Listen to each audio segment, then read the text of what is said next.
It's midnight and you're tuned in to Nightline with me, Norzie. Here are the headlines. Malaysia generates more than 7.2 billion ringgit business potentials at Dubai Expo. And Klang Valley, Malacca to move to Phase 4 from October 18th.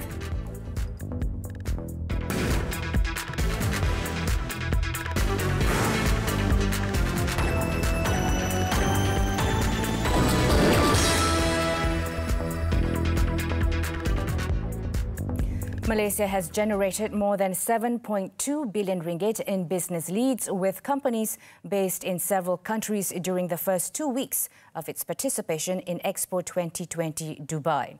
Prime Minister Datuk Seri Ismail Sabri Yaakob said it is a positive outcome in the first 2 weeks of Malaysia's participation at the Expo as the country begins its economic recovery post-COVID-19. In a statement, the Prime Minister said the momentum is expected to maintain for the next 25 weeks, anchored by various ministries and agencies, including state governments. He said the total figure in potential trade and investment was garnered from 14 memorandums of understanding, MOUs, 3 letters of intent, LOLs, and 2 memorandums of cooperation, MOCs, between 14 Malaysian companies and their foreign counterparts. The foreign companies are based in China, Egypt, India, Iran, Oman, Qatar, the United Kingdom, the United Arab Emirates and the United States. He added that the MOUs cover the areas of blockchain and Internet of Things, oil and gas, robotic and automation, hatchery of freshwater aquatic creatures and biotechnology research, entrepreneurship within the technology-intensive sectors, advisory services, technology transfer and training in unmanned aerial vehicle solutions, thermal and ultrasound technology, as well as in R&D and herbal extraction technologies.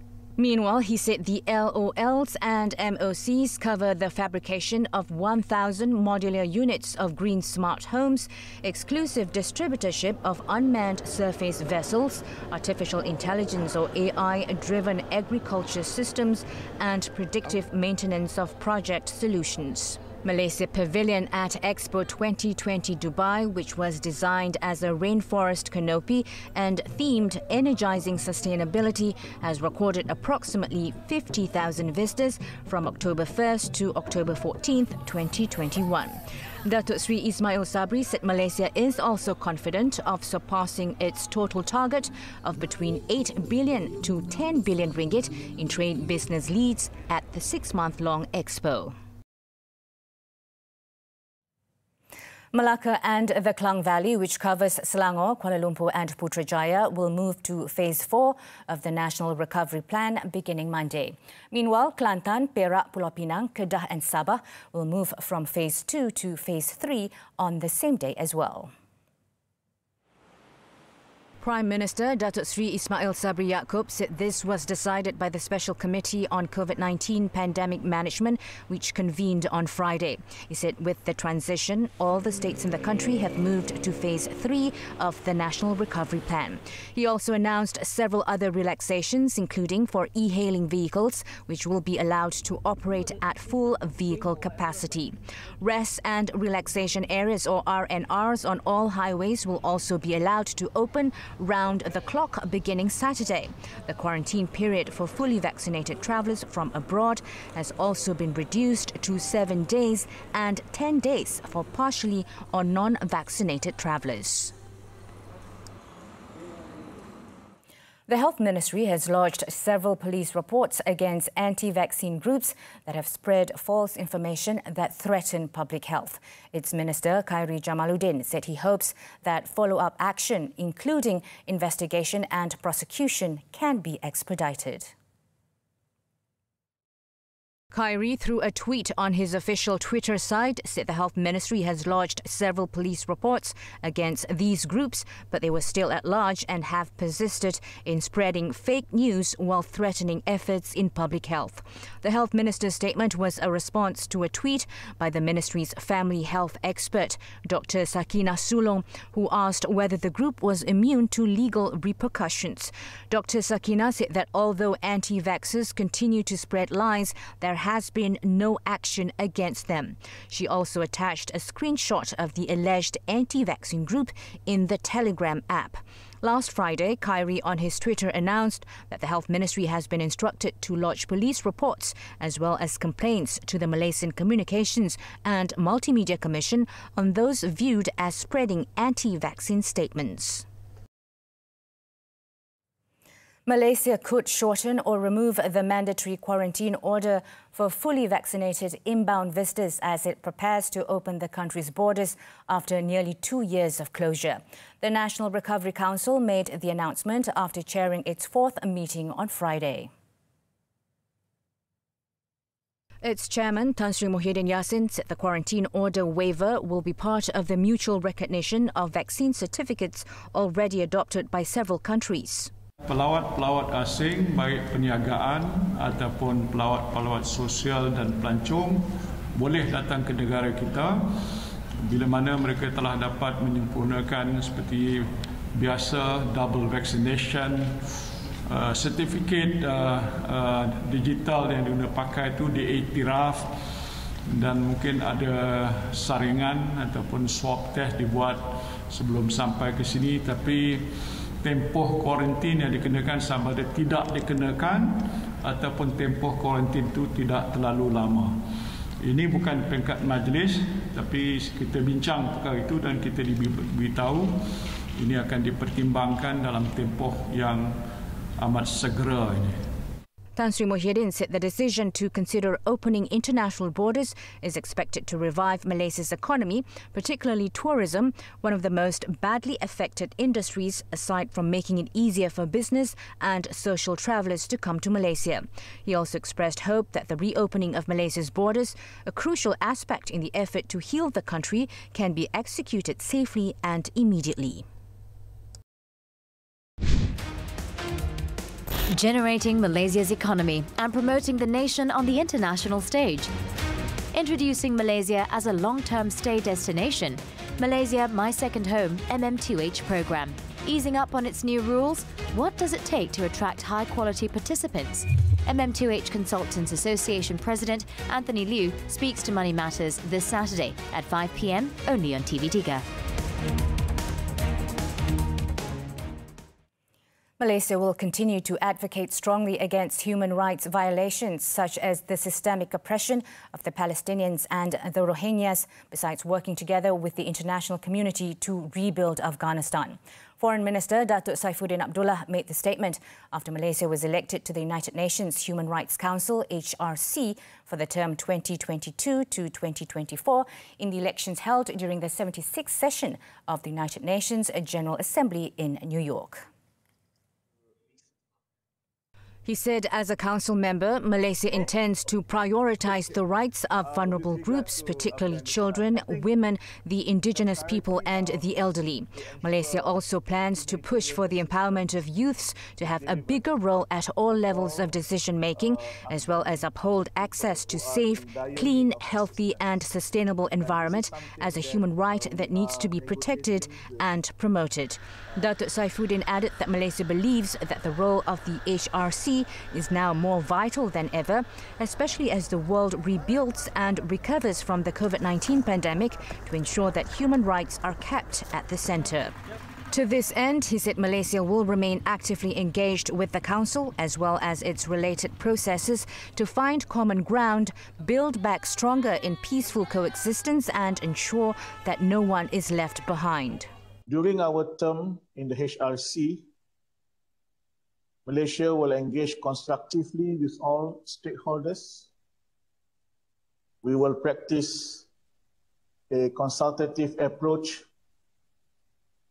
We will foster a spirit of cooperation, inclusivity, transparency, and mutual respect. As a multi-ethnic, multicultural, and progressive democratic society, we believe Malaysia will be able to share the values of inclusivity, acceptance, and understanding as captured under the Keluarga Malaysia concept. Datuk Saifuddin said it was a great honour for Malaysia as it received an overwhelming 183 votes and has served twice before in the HRC from 2006 to 2009 and 2010 to 2013, where it worked constructively with all stakeholders in the pursuit of a balanced and non-politicised approach to human rights issues. The HRC is a 47-member intergovernmental body within the United Nations system, responsible for the promotion and protection of all human rights. It considers all thematic human rights issues, human rights violations and specific situations requiring attention. The proposed amendments to Article 1(2) and Article 160(2) of the Federal Constitution are more comprehensive, and they reflect the true spirit and intention of the parties that inked the Malaysia Agreement 1963 or MA63. Sarawak Chief Minister Datuk Patinggi Abang Johari Tun Openg said these amendments to the definition of the Federation under Article 160(2) are crucial and must be done so that MA63 and its annexures are recognised in the Federal Constitution. The Sarawak GPS did not lend its support to the earlier amendment because, in our view, the amendment was purely cosmetic in nature and did not reflect the spirit and special status of Sabah and Sarawak as envisaged in MA63 and its annexed instruments. Speaking in a virtual press conference following a courtesy call from a Minister in the Prime Minister's Department for Parliament and Law, Datuk Sri Wan Junaidi Tuanku Jaafar, and Deputy Minister in the Prime Minister's Department for Sabah and Sarawak Affairs, Datuk Hanifah Hajar Taib, on Friday, Datuk Patinggi Abang Johari said the amendment would introduce the definition of Malaysia Day, which was never before defined. He said they also discussed the proposed amendment to the definition of native under Article 161A of the Federal Constitution. With this, he said the power to decide which races shall be recognised as being indigenous to Sarawak would be determined through state laws. He also pointed out that this is the second attempt at amending these articles of the Federal Constitution, following the first in 2019, which failed as it did not receive the required two-thirds majority support in Parliament. About 49,000 people in Malaysia were estimated to be newly diagnosed with cancer in 2020, with this figure expected to rise to more than 66,000 new cases annually by 2030. Health Minister Khairi Jamaluddin said action must be taken to tackle the growing burden of cancer in the country. Speaking during his keynote speech at the Improving Access to Cancer Treatment and Care virtual conference on Friday, Khairi said the disease becomes more advanced and less treatable under currently available treatment options. And with late diagnosis, there will be fewer treatment options available for the patient, and that means fewer people will survive cancer. Khairi noted that there were cases where patients were still resorting to traditional or supposed alternative treatments, which has resulted in significant treatment delays and in some cases allowed the disease progression to a later stage where there are fewer options. This has resulted in significant treatment delays and in some cases allowed disease progression to a later stage where there are fewer options. For decades, the most effective medicines have been almost fully subsidized by the government to ensure the best possible health outcomes. Novel treatments are still accessible to patients through innovative financing models, patient access schemes, and industry-sponsored clinical trials. He added that health budgets should be looked at as investments rather than expenditures, as people who are healthier and able to survive cancer can carry on working to help rebuild their lives, the economy and the country. The two-day Access to Cancer Treatment and Care virtual conference that began on Friday was organised by the Gallen Centre for Health and Social Policy, the Cancer Care Working Group and the M3C Task Force to reflect and discuss on the progress, gaps and opportunities in supporting cancer treatment and care in Malaysia. Following his speech, Khairi launched the white paper, Cancer Care Challenges, Gaps and Opportunities in Malaysia. The paper, he said, examines some of the issues highlighted and outlines several policy recommendations needed to reduce cancer's devastating impact on Malaysians. These include getting more people to be screened and detected at an earlier stage of their cancer, providing timely and effective treatment when it is needed to avoid the burden of undertreated cancer, and optimizing financing and governance of cancer care to steer towards better survival and reduced burden. Skeletons and drawings dating back 10,000 years uncovered. Details when we return.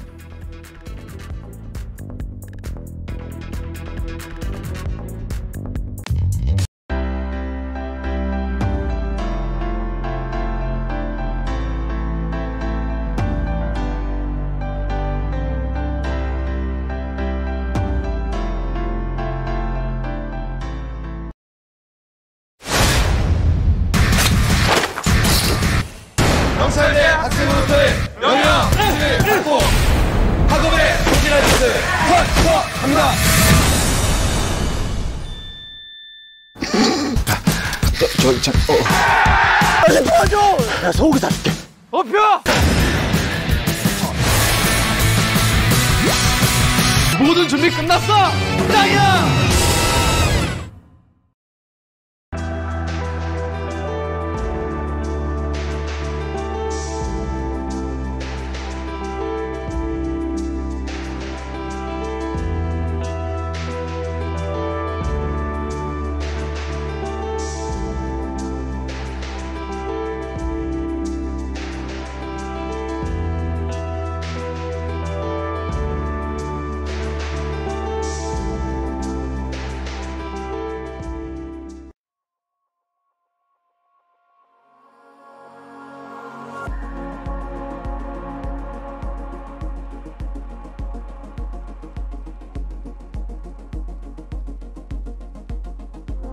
Estimated to be between 5,000 and 10,000 years old, the recent discovery of ancient drawings as well as fragments of human skeletons in Perlis is expected to add value in the study of human civilization. The process of excavations and documentation of the discoveries in Gua Semadong and Bukit Keteri have begun in an effort to ensure that such valuable treasures are preserved.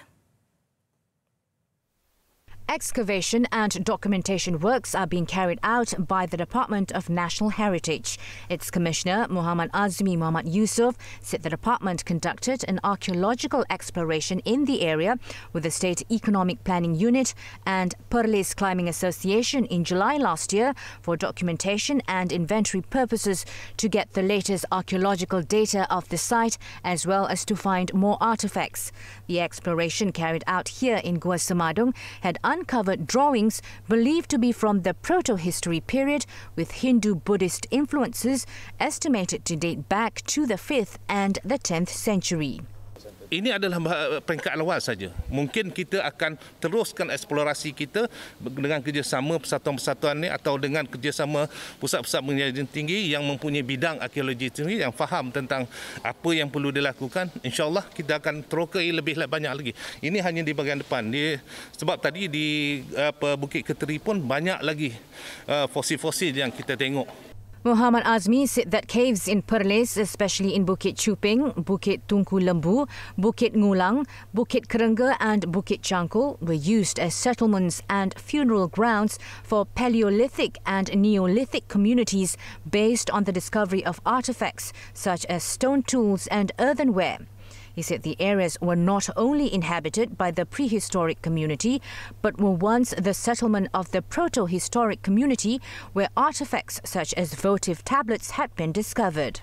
These new findings would reinforce previous data that confirmed during ancient times that Perlis was a trade route which later evolved during the proto-history period.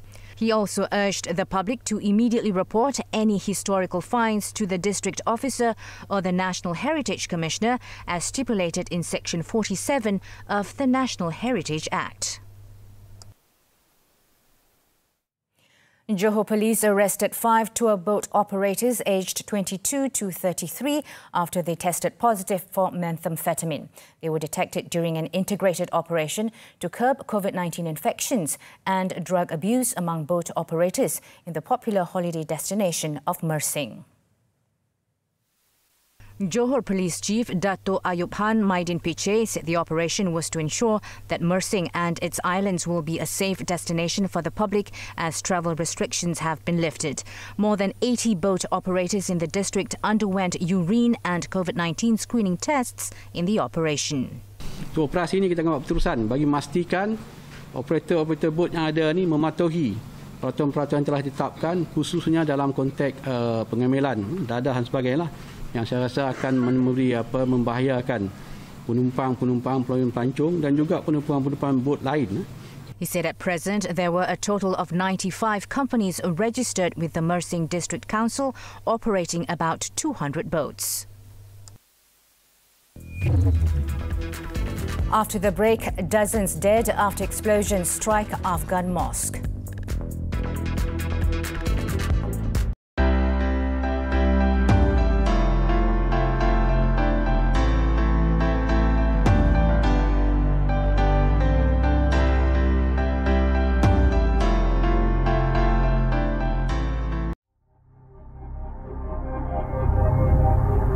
이렇게 소문이 바다한 말이요?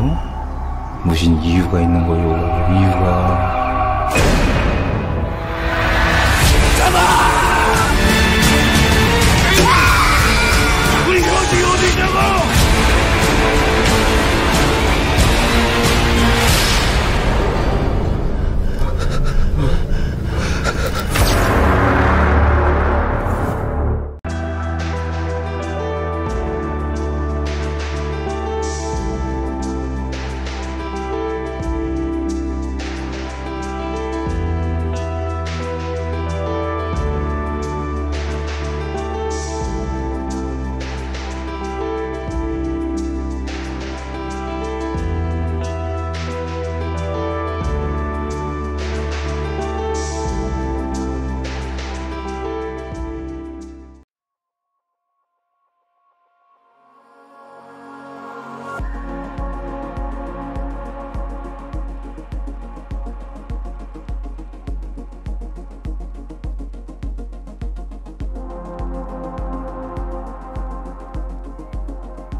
Back. At least 37 people have been killed and 90 others wounded after yet another attack on a mosque in southern Afghanistan. Officials said at least 3 blasts were heard near the Imam Bargah Mosque in Kandahar city during Friday prayers, and it was reported that the explosions were caused by suicide bombers who detonated devices at the main door and inside the mosque. Following the incident, Taliban special forces have secured the site and have asked people to donate blood to help the victims. Death toll is expected to rise. So far, there was no immediate claim of responsibility, but the attack is the second of such incident that occurred in the country. Last Friday, another mosque was targeted by a suicide bomber in Kunduz province, killing nearly 50 people. The Islamic State later claimed responsibility.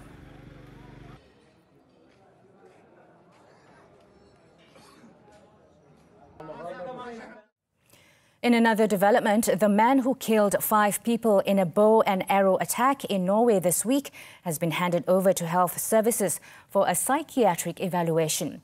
This after doubts have arisen about the mental health of the attacker and whether he can be held legally responsible for his actions.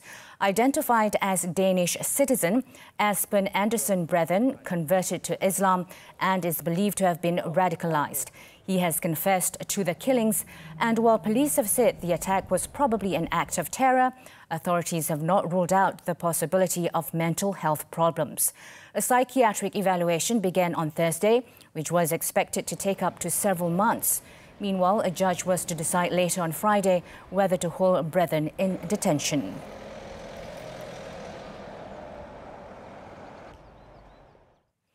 Sydney will allow the entry of fully vaccinated travellers from overseas from November 1st without the need for quarantine. The easing of strict entry controls, however, will initially benefit only citizens. The decision comes as New South Wales state, of which Sydney is capital, is expected to reach an 80% first vaccination dose rate on Saturday, well ahead of the rest of Australia, which will enable it to bring forward the entry of overseas arrivals by several weeks. Australia closed its borders in March 2020 in response to the coronavirus pandemic, allowing entry almost exclusively to only citizens and permanent residents who are currently required to undergo 2 weeks of hotel quarantine at their own expense.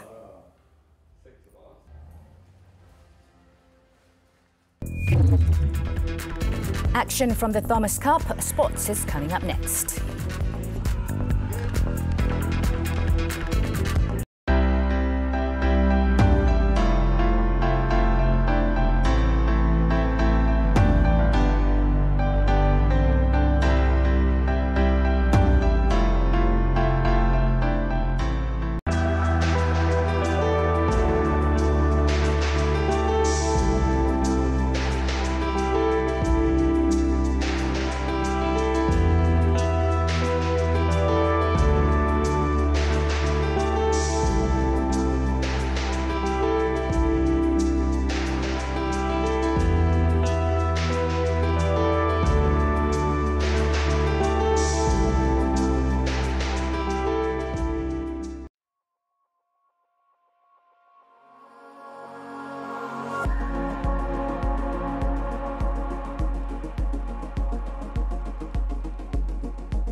Sports badminton. The national men's badminton team suffered a defeat at the hands of formidable Indonesia in the quarterfinals on Friday.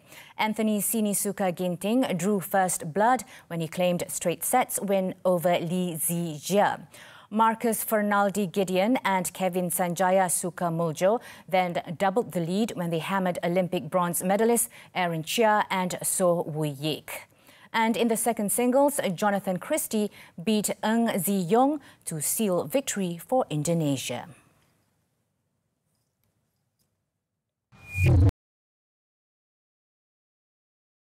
To the semi-finals after beating Korea 3-2 in the quarter-finals on Friday. The two sides were even on the score in the front 4 matches until Kenta Nishimoto topped Cho Jun-yop in straight games 21-15, 21-10 in the third men's singles. This win makes Japan the runner-up of the last edition in 2018, its 4th semi-finals in the BWF men's team event.